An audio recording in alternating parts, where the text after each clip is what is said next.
Hi friends, I hope you are doing well. Today we'll talk about how to fix or how to solve the problem of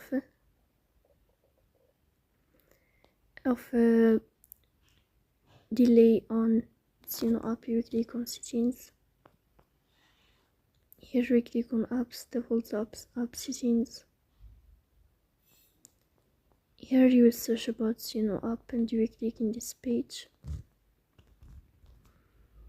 Then we click on first stop and you will click OK. Here you will enter to storage. Then we click on clear cache. In the end, you will turn off your phone and you will restart your phone again to fix that problem. So please don't forget to support us by like and subscribe. See you next time.